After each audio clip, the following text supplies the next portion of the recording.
сите помали народи во Европа, особено во нејзиниот источен и југоисточен дел, на патот кон прераснување во современи нации, се соочувале со сериозни проблеми и предизвици. Македонскиот случај ја имал истата судбина, дури и потешка во некои делови.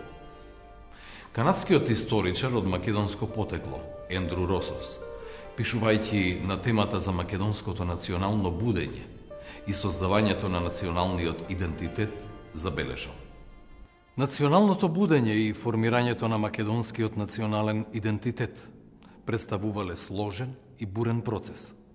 Тие се одвивале подолго време отколку оние на повеќето, а можеби и на сите други мали, млади нации на Европа, и продолжиле да се одвиваат се до средината на 20. век. Тие исто така предизвикале многу повеќе контраверзии и дебати отколку сите други национализми во Источна Европа, и се уште продолжуваат да предизвикуваат и во политиката, и во науката. Кога започна будењето?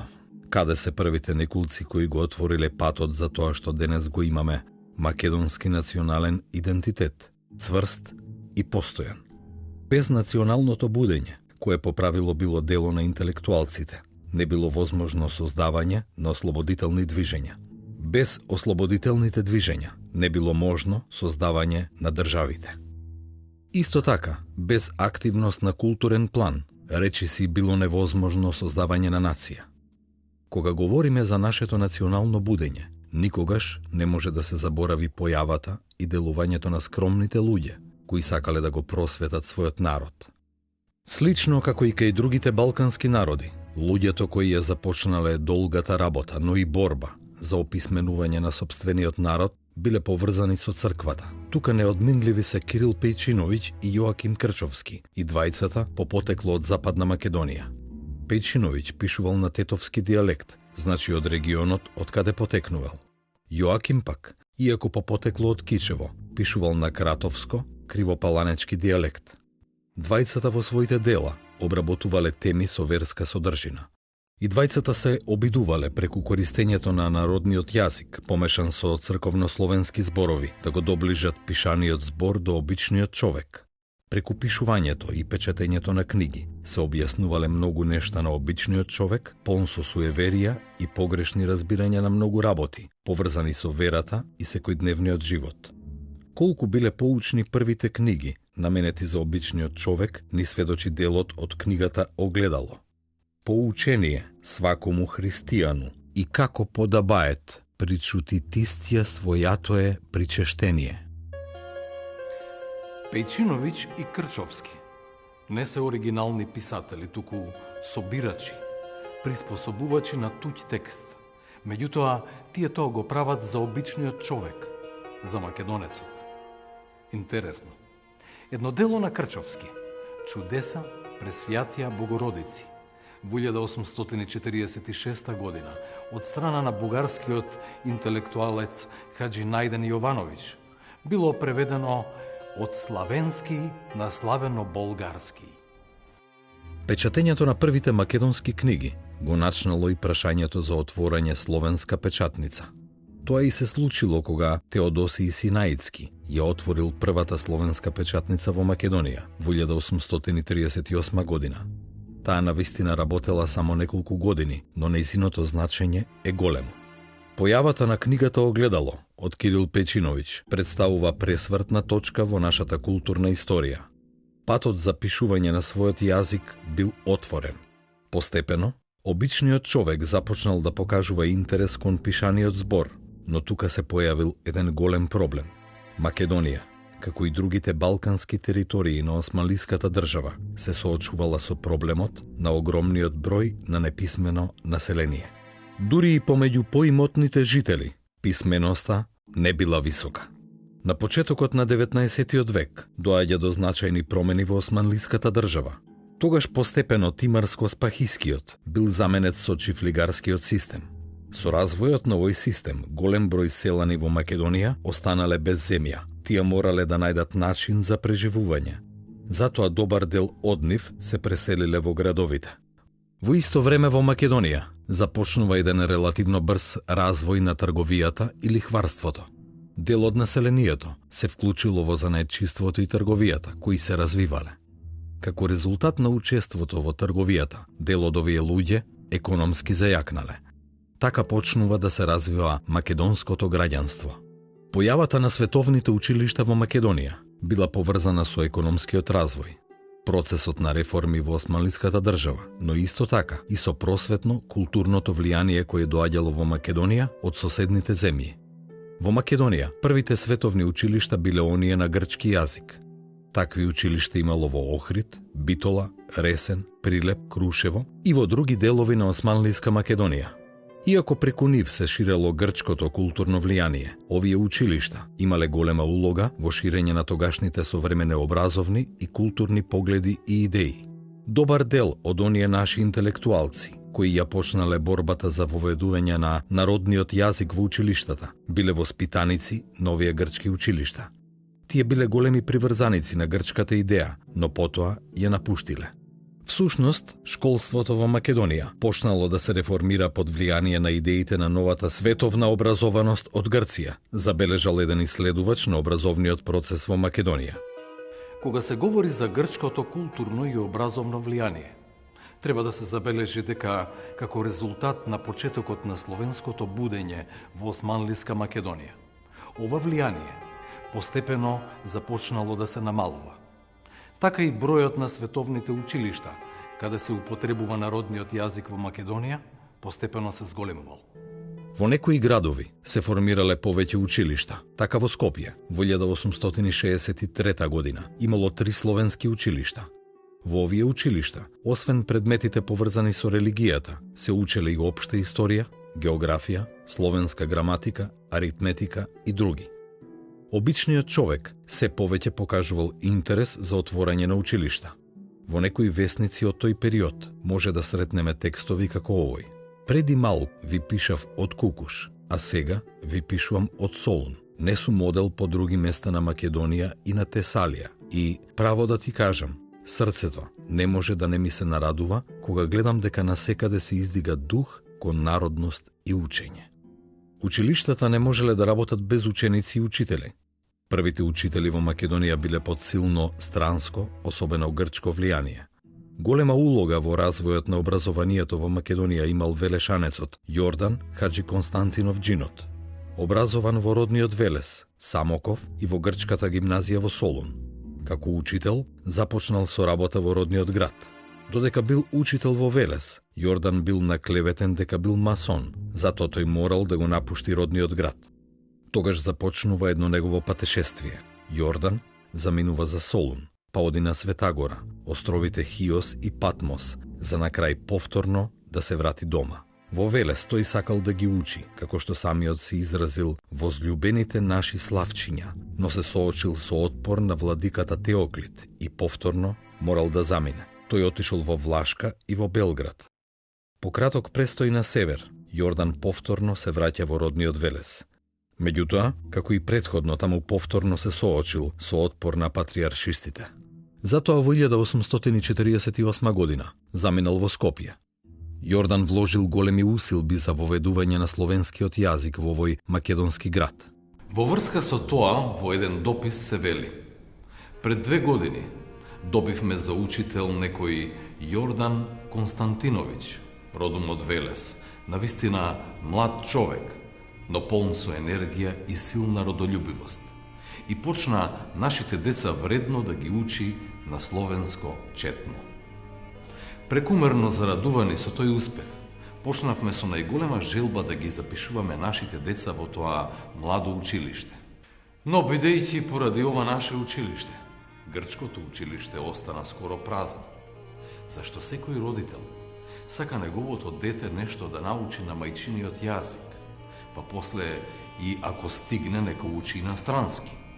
А грците, навредени од тоа, почнаа против нас и нашиот учител јавно да се роптаат. И тоа роптање најпосле се претвори во јавна расправа. Заради својата дејност, Џинот, како што гледаме, се соочил со отпор од страна на оние кои ја поддржувале употребата на грчкиот јазик во наставата. Меѓутоа, тоа не било се. За време на Кримската војна, тој бил наклеветен дека бил руски шпион. Како и во претходниот период, Јордан повторно морал да се повлекува.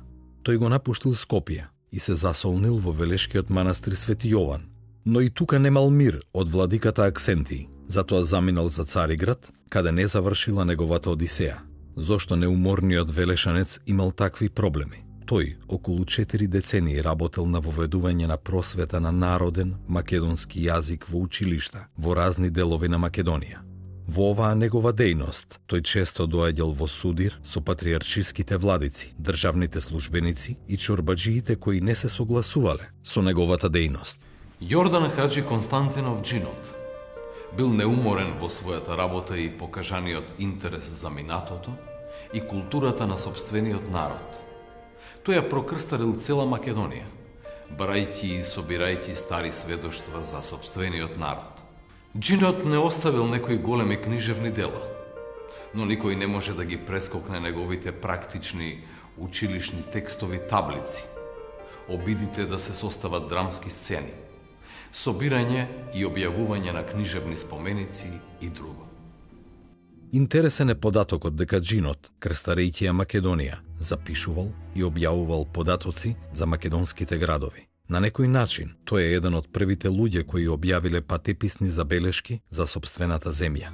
Исто така, мошне важно е да се забележи дека тој ја превел Антигона од Софокле на народен македонски јазик во моментите кога превод од ова дело не бил направен на српски, бугарски или на хрватски, јазици кои како и нашиот се уште не биле кодифицирани. По Скопје, Јордан заминал да ги учи децата во Тетово и Прилеп. Сепак делувањето на овој наш културен деец не останало незабележано од османлиските власти, кои биле поттикнати да ја следат неговата работа од фанариотите. Тоа имало и своји последици. Тој во 1861 година бил пратен во заточеништво во Ајдин, Мала Азија.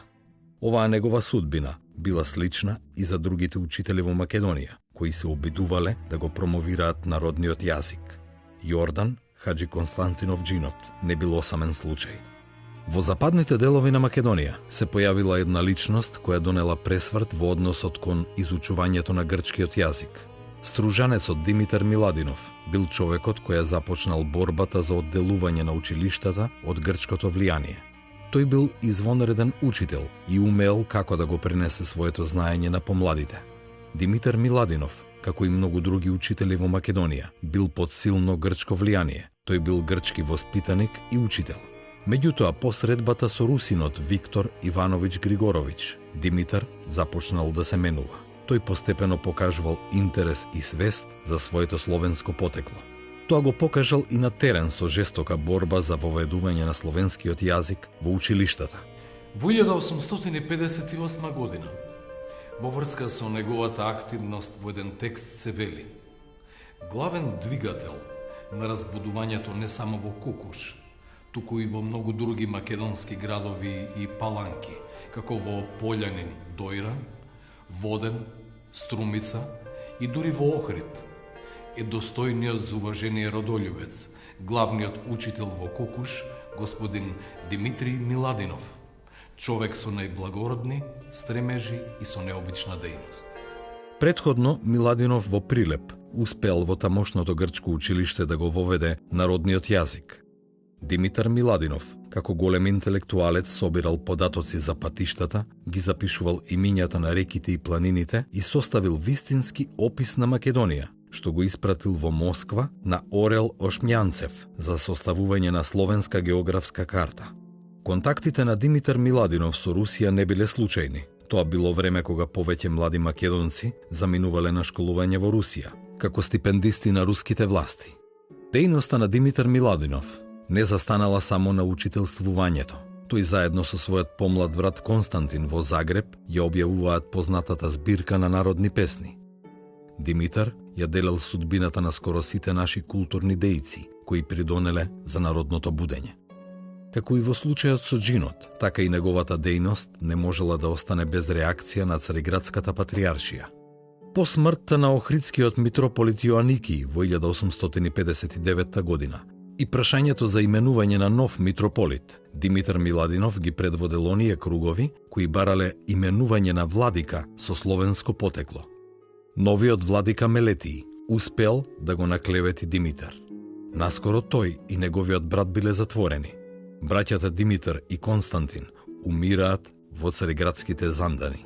Нашиот македонски 19 век не може да се замисли без Григор Прличев, поетот кој бил наречен втор Хомер заради извонредниот талент за пишување и знаењето на грчкиот јазик. Роден во Охрид според едни 1830, според други една година подоцна. Прличев е вистински пример за тешкотиите пред кои се наоѓал македонскиот интелектуалец во османлискиот 19 век. Како ученик во грчко училиште, Прличев, учејќи на грчки јазик, се запознал со класичната литература и особено со Хомер, кого го обожавал до крајот на својот живот. Знаењето на јазикот му овозможило да заработи за преживување и за понатамошно школување. Така во 1848 година тој заминал во Тирана да стане тамошен учител со цел да заштеди пари за студирање во Атина. Тој, како и многумина наши млади луѓе во тоа време, своите погледи ги насочувал кон Грција. Неговиот учител Димитар Миладинов, кој оставил силен впечаток врз Прличев, силно го критикувал заради неговите прогрчки ставови, иако и самиот порано ги делел истите ставови. Од друга страна, грците го славеле неговото дело Сердарот, првпат објавен на грчки јазик како О Армотолос, како едно извонредно достигнување на грчката поезија. Човекот кој му ја доделил наградата, познатиот грчки интелектуалец, политичар и дипломат Александрос Ризос Рангавис, го ставил и во својата енциклопедија на грчката поезија. Меѓутоа Григор не можел да оди против себе си, токму Атина му ги отворила очите. Возбудата од доаѓањето во слободна Грција набрзо преминала во разочарување. Григор гледал како атињаните се подсмевале на јазикот на костурчаните, наши македонци, кои дошле да работат во грчката престолнина. Големо влијание врз неговата промена имала смртта на браќата Миладиновци. Од средината на 60-тите години на 19 век, навистина дошло до конечна преориентација на Прличев. Во периодот кој следел, тој покажал голема општествена дејност, која се изразувала преку борбата за воведување на народниот јазик во училиштата и црквите, со цел да се исфрли грчкиот јазик. Под негово влијание, охридските трговци ја основале ќурчиската каса, со цел да се собираат средства за издршка на народните училишта. Прличев, кој станал многу активен, се соочил со своето слабо познавање на словенското писмо, проблем кој го чувствувале и другите наши дејци. Затоа заминал во османлиската престолнина, каде успеал да го надмине овој недостаток. По решавањето на овој проблем, тој се вратил во родниот град. Таму, Прличев ги предводел охриѓани во барањето да нема грчки митрополит во градот. Исто како што училиштата не можат без ученици, така и учењето не може без учебници. Првите македонски учебници датираат од 19 век. Македонското учебникарство својата традиција му ја должи на галичанецот Партенеј Зографски, преродбеник, фолклорист, преведувач и учебникар. Иако некои велат дека првиот учебник на нашиот јазик го напишал неговиот роднина Анатолиј Зографски. Партенеј бил интелектуалец и свештеник со големо образование стекнато на различни места. Тој во текот на оформувањето на своето образование, по престојот на православната семинарија во Атина, заминал во Одеската духовна семинарија, каде бил под надзор на бугарскиот интелектуалец Васил Априлов. Несомнено, Априлов имал големо влијание врз Партенеј, меѓутоа до крајот на својот живот, Партенеј Зографски, под заедничкиот бугарски плашт, секогаш инсистираше на посебното, македонското. Партенеј бил човек со широко образование, учел и во Москва, а престојувал и во Париз. Партенеј со своето знаење бил забележан од страна на високите патриаршиски кругови. Така кон крајот на 1853 година бил назначен за професор по црковно-словенски јазик на Богословското училиште на островот Халки во близина на Цариград. Престојот и работата во османлиската престолнина имала позитивно влијание врз овој наш културен деец. Партенеј својот прв, а со тоа и прв македонски учебник, го издал во Цариград во 1857 година со наслов «Кратка, свјаштена историја на Ветхо и Новозаветна црков», напишана на галички говор. Партенеј во следните години објавил и други учебници, кои нашле одличен прием кај обичниот свет. Колку бил успешен во својата работа ни говори следниот пример од Кукуш. Родителите не можеа да се изненадуваат кога ги слушнаа своите деца да им читаат од свештената историја на отец Партенија, кој подоцна стана владика по барање на кукушаните. И ним не им требаше да прашаат што е напишано во книгата, зашто самите го разбираат тоа што се читаше. Партенеј не бил единствениот наш учебникар. Еден од учениците на Димитар Миладинов бил охриѓанецот Кузман Шапкарев. Тој, како и останатите основоположници на современото македонско образование, на почетокот се соочувал со потешкотии.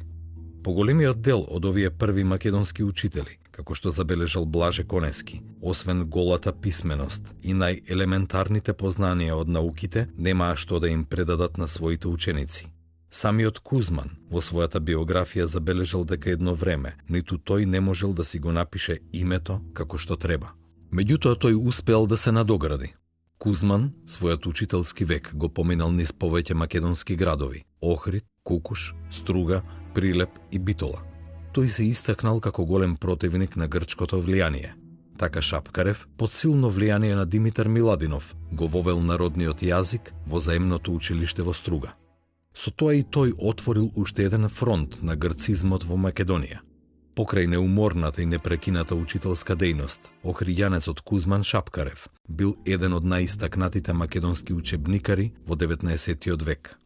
Тој имал издадено 8 учебници. Во еден од своите учебници, букварот од 1868 година, тој напишал: "Всеки му требит да му е мил и својит јазик, на кого што се родил, и да учит книга прво на него, а после, ако имат време, нека учит и на други јазици." Тука тој ја позаимил оваа мисла од Партенеј Изографски. Тоа не ја намалува неговата работа и делата кои ги оставил зад себе. Неговиот последен учебник Мајчин јазик, буквар, се одликувал со најчист македонски јазик. Македонското учебникарство во 19. век би било нецелосно, доколку не го споменеме и името на Димитар Македонски. Роден во Емборе, Егејска Македонија, денес во Република Грција, во 1847 година или 1848 година. И тој, како и останатите учени луѓе во тоа време, образованието го стекнал на грчки јазик во родното место. Па потоа во Грчкото големо народно училиште во Цариград и во еден приватен грчко-француски лицеј. Македонски своето образование го довршил во бугарското училиште при Цариградската црква Свети Стефан. Димитар Македонски бил еден од првите наши учебникари, веднаш после Анатолиј и Партенеј Изографски.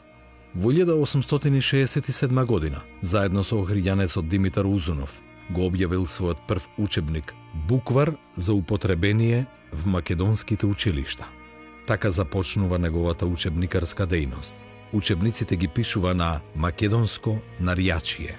Појавата на првите според едни просветители, а според други преродбеници, не можела да го остави по страна прашањето на јазикот. Во нашиот македонски случај постоеле две струи. Едната се залагала за заеднички македонско-бугарски јазик, а другата за посебен македонски јазик. Во 19. век ваквата поделба воопшто не била единствен случај, ниту пак израз на некакво предавање или напуштање на народните интереси. Слични појави биле забележани и во Хрватска и во Словачка, например. Кога говориме за прашањето на јазикот и неговото именување, мора да го споменеме Партенеј Изографски.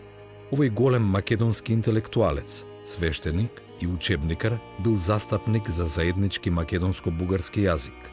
Тој својата мисла за заеднички јазик ја објаснил во една своја статија со наслов "Мисли за болгарски јазик", објавена во Цариградското списание Български книжици. Нашиот јазик, како што е познато, се делит на две главни наречија, од кои то едното се говорит во Болгарија и Тракија, а пак другото во Македонија.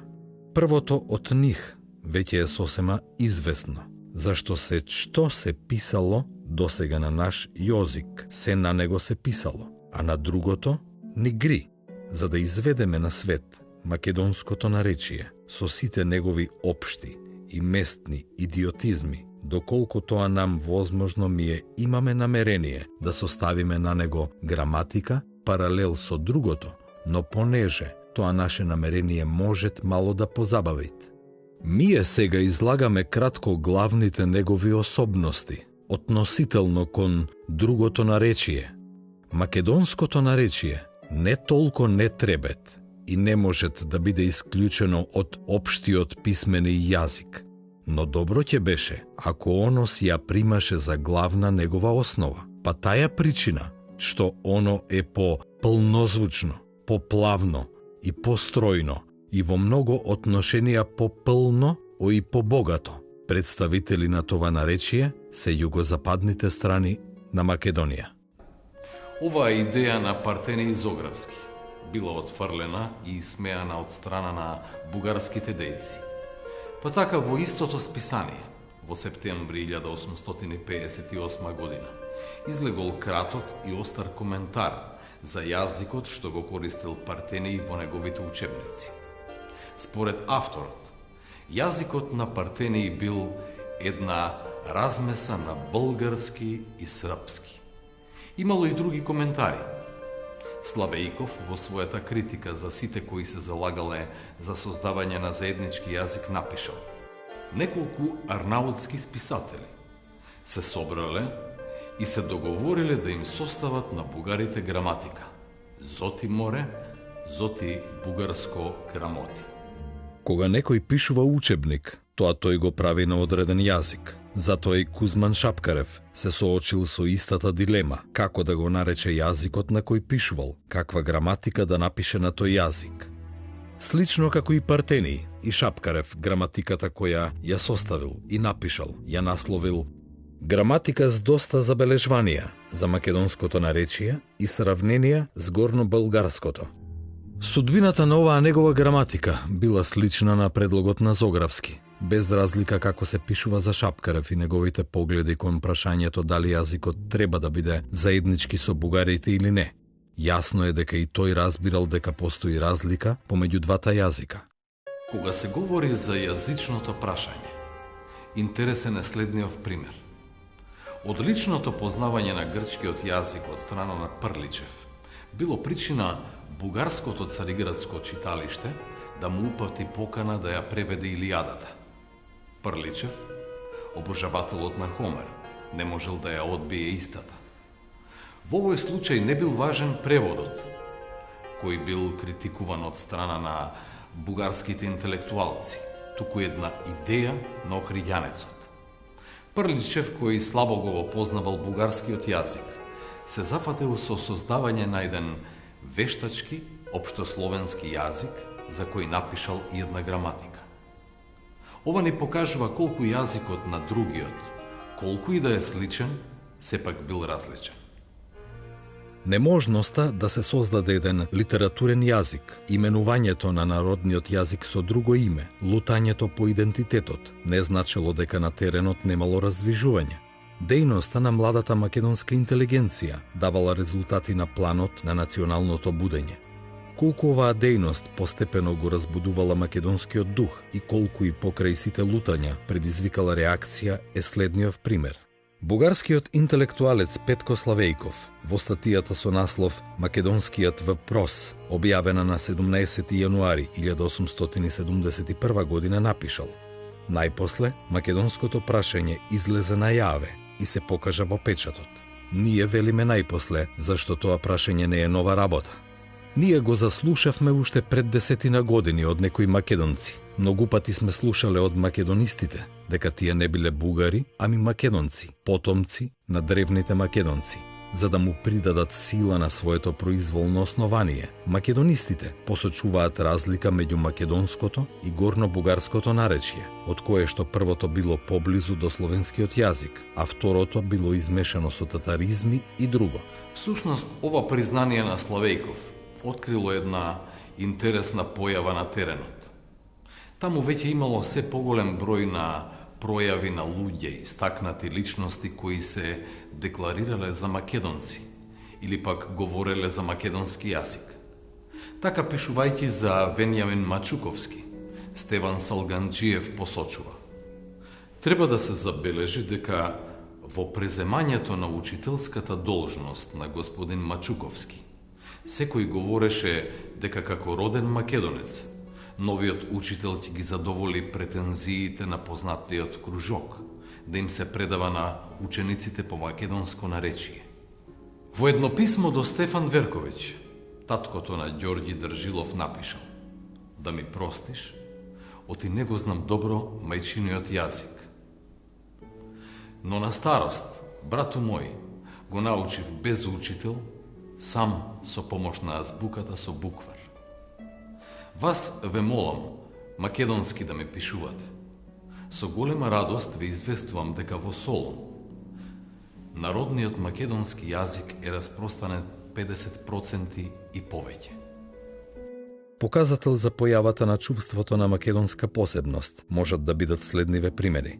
Споменатиот бугарски учител Салганџиев известува за еден учител кој кога беше запрашуван на која од споменатите две народности и припаѓа, тој одговараше: јас не сум ни бугарин, ни грк, ни цинцарин. Јас сум чист македонец, какви што биле Филип и Александар Македонски и Аристотел филозофот.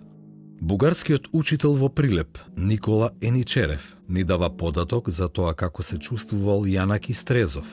Повеќе пати доаѓаше во Прилеп и водеше препирки со тогашните бугарски учители и со поинтелигентните младинци во врска со потеклото на македонците. Тој допушташе македонците да можат да бидат секакви, ама не и бугари. Споменувањето на македонистите и нивната дејност не може без името на галичанецот Ѓорѓе Пулевски. Тој, иако самоук, бил наистакнатиот и еден од најраните представници на оние македонски кругови кои се залагале за посебност на македонците во однос на останатите балкански соседи, пред се бугарите. Пулевски рано сватил колку е потребно да се истакне посебноста на македонецот. Така, во својот речник на три јазика, издаден во Белград во 1875 година, напишал: не сме само мие, току словјани се и руси, и пољаци, и чеси, и срби, и словаци, и бугари, и хрвати. И од сите овде речени народи јазикот им е славјански. Народ се велит људи кои се од еден род и кои зборуваат еднаков збор, и кои живуваат и другарат еден со други, и кои имаат еднакви обичаи и песни и веселја. Тие, људите, ја викаат народ, а место во кое живудат народ се велит отечество од тој народ. Така и македонциве се народ и место во нивно е Македонија. Така непосредно пред големите промени на Балканот, кои ги предизвикала големата источна криза, започната во истата година кога Пулевски го издал својот тријазичник, македонците добиле еден толкувач и изразувач на нивната посебност. Пулевски останал таков се до крајот на својот живот. Појавата на преродбата или просветата во Македонија била еден силен поттик кон создавањето на современиот македонски идентитет. Народот, иако се уште немал силно развиено национално чувство, постепено ги прифаќал идеите на луѓето кои ги зачнале. Пропагандната војна околу македонското население, која жестоко се водела помеѓу трите соседни балкански држави по крајот на големата источна криза, оставила силни последици помеѓу населението. Но делата на нашите преродбеници помогнале да бидеме тоа што сме денес. Македонци.